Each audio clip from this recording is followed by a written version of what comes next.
What's going on, everybody? It's Chandler here with Range Day, coming back to you guys again with another review. Today we are looking at one of our favorite micro red dots, the Holosun 507c. Let's check it out.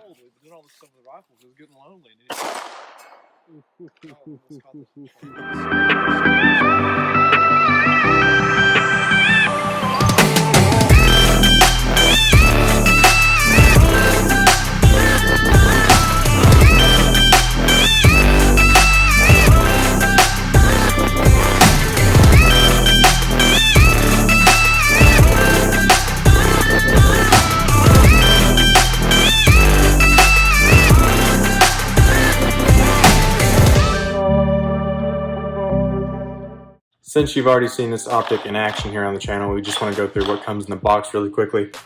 So obviously the packaging, this is the 507c V1, not the V2. Taylor here with the channel has the V2 on his HK and he likes it a lot. Of course, the big new feature on the V2 of the 507c that came out this year is that you no longer have to take the optic off of your firearm to change the battery. The 507c V1 still has to where you have to take the optic off to change the battery. However, given the battery life is featured at 50,000 hours, that's not really a big deal to take it off and re-zero it. But we'll go through what's in the box really quickly.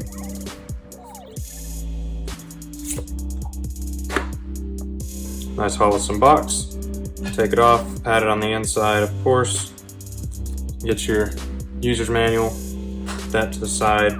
Then all sorts of different mounting screws for different optics. Then, of course, the mounting plate for 1913 Picatinny. And then, of course, where your optic would be and the tools that come with it to adjust it. And there's an adjustment tool that comes with it to adjust for elevation and windage, as well as an Allen wrench for mounting.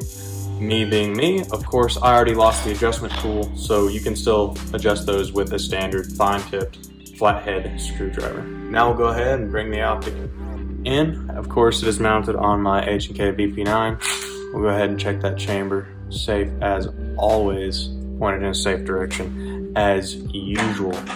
Of course, on the optic, you have your solar panels, like on all Holosuns. One of the reasons they have their name. Your mounting screws down in there, two in there, and then of course your vertical adjustment and horizontal adjustment. On the other side, you've got your plus and minus buttons, which do different functionalities. Now, a lot of people like the EOTech style donut to death that they have on their holographic sites, and Holosun has integrated that style reticle into their optic systems.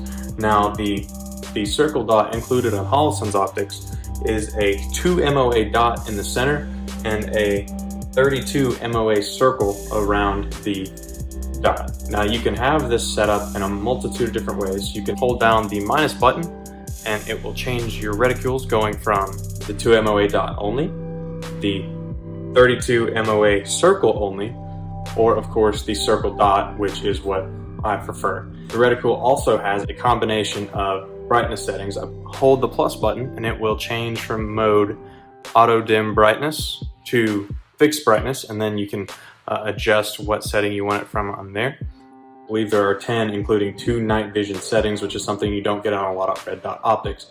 Another awesome thing about Holosun optics is that they include these solar panels on the top of the optic, as you can see. Now those solar panels obviously aren't just for looks or changing the brightness. They're actually there so that if you are in bright sunlight down at the range, the optic will feed off of the sunlight and the solar panel rather than your batteries, which is what also helps them get to that 50,000 hour battery mark. The reticle also has a tiny accelerometer in it that when it is moved in any such a way, if the optic is off, it will turn on immediately. From my experience in running draws and everything like that, say from a nightstand, which is what this stays on most of the time, the optic goes from off to on in no time and you can't even notice it was ever off.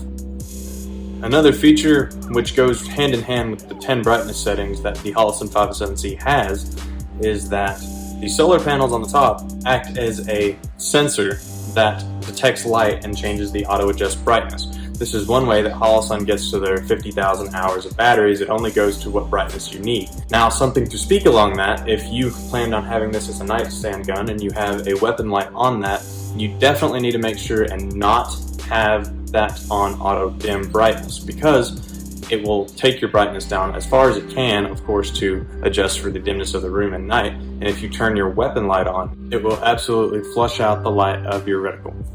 However, I highly recommend, if you are carrying this concealed, like a lot of people do nowadays, and put the red dot on their weapon, auto dim brightness does work very well, and that's what I usually run when I'm at the range, and I've had absolutely no problem with ever finding a reticle. Speaking to those features, no matter what reticle or brightness or combination of each you choose, the Optic does memorize that and keep that stored as a memory function throughout. So if it turns off, it will turn on back to the same setting that you had it on. Now we'll speak for the durability of this Optic. And usually, since these are the optics that we carry on our guns, we usually don't put them through that much of a torture test. We usually source those from other videos that we can find so that we make our informed decision, because of course we aren't sponsored by anything, so we do pay for these and we don't want to destroy our optics.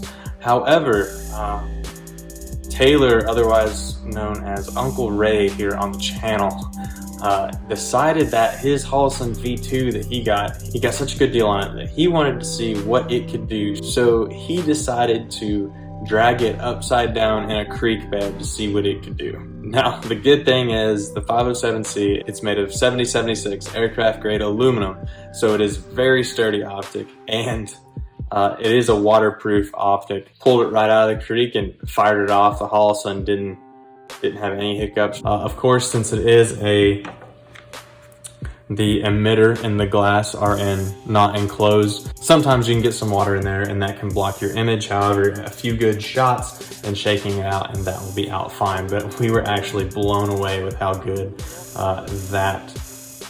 the Holosun 507c performed in the drag across the creek bed test. So what about holding zero? No matter what we did in that test with that HK, it always held zero, and I found this the same on my VP9. No matter what, I zeroed this as soon as I got it back in February, and that zero has held the entire time. So finally, what we like, what we don't like. What we like, the reticule. Absolutely great. Donut of Death is my personal favorite of any sort of optic. Battery life, fantastic. Shake awake, a must-have feature. After having the shake awake on this as well as my Romeo 5 red dot, going back to anything other than a shake awake dot is difficult, and I will probably end up running some batteries empty because of it. Durability, as you saw with Uncle Ray, he put that thing to the absolute test, and it absolutely outperformed more than we could ever imagine. The feature set on this optic is rich for the price point, and I think it's a really good way to get into pistol red dots. And it's definitely up there with competing with the big boys. What we don't like, these things aren't made in the United States, and I wish they were. Another con, auto brightness for a nightstand gun with weapon light. Like I said, if you've got the Holosun 507c on auto brightness and you use it as a nightstand gun, it will adjust pretty dim. So if you try to use a weapon light, then as soon as you activate that weapon light, the dot is gone. That's about gonna do it for the Holosun 507c. Us here at the channel, we really like it. It's been an absolutely fantastic optic, and we cannot recommend it enough for a concealed carry or even pistol caliber carbine or handgun optic. If you like this video and you want to see more content like it, go ahead and hit that like button and subscribe to Range Day. We've got a lot of great content coming up, as we always do. We just hit a massive milestone for the channel. We've reached over 500 subscribers, which is absolutely fantastic. Thank you guys so much. We never thought we'd get this far, and we're still growing strong. So thank you guys so much for that. Got a lot of good stuff in store, so stay tuned. This has been Chandler with Range Day, where every day is Range Day. As always, have a good one, guys.